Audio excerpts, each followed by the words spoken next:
Drawing from the successful system of communal bike sharing used in many cities throughout the world, the district has launched its own bike share program too, Capital Bike Share. Gabe Klein, former director of DC's Department of Transportation, has advocated for a greener city from bike share's initiation. I went to Montreal about a year ago and saw this system and immediately knew that this was the system for a world-class city like DC. Montreal sort of overnight went from being a place where bikes were a secondary or tertiary mode of transportation to being a primary mode of transportation when they launched 3,500 bike share bikes, and they also put in bike lanes and cycle tracks.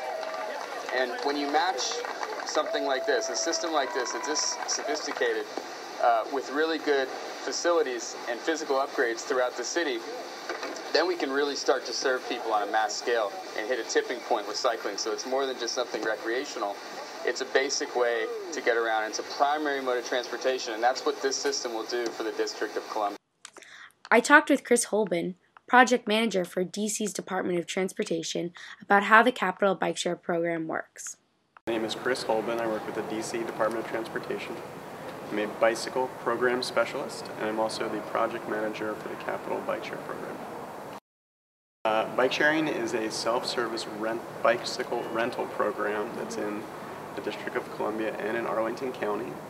There are approximately 114 stations, locations around the city and in Arlington, with around 1,100 bicycles.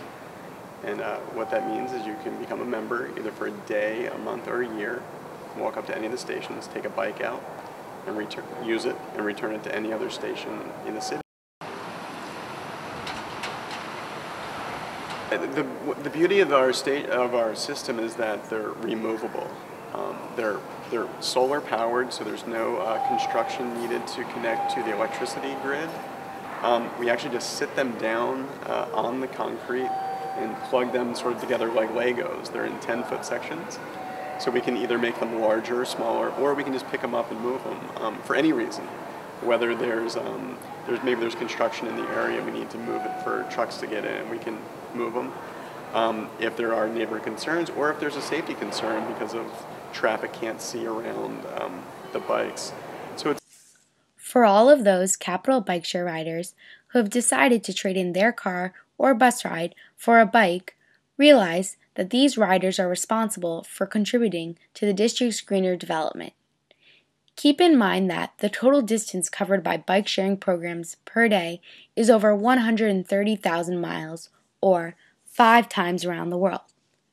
The CO2 footprint of a car covering the same distance as all bike shares in one day equals over 81,400 pounds. And lastly, by just one person switching from driving to cycling to work, over a 5-mile trip each way saves 1.3 tons of carbon-2 emissions a year. With these statistics, more people should be concerned with their carbon-2 emissions and should consider alternative modes of transportation throughout the city.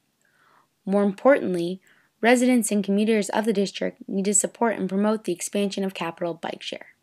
Again, Chris Holben is here to talk with us and will elaborate on the district's Department of Transportation's plan for expansion of the Bike Share program. Capital Bike Share has seen much success in its first year. We're already going to be expanding after this first installation of 100 stations to 20 new stations next year, next spring and summer. And then we'll see how the system progresses as more members join. There will be requests for more stations, and we'll need to have more stations and more bikes. The nation's capital paves way to now having the largest regional bike share system in the United States with over 100 stations and 1,100 bikes. In addition, Bike Share had a nice way to round out the year by making Best of 2010 new transit systems around the world. This has been Haley Samuel Jacobus reporting live from School Without Walls News.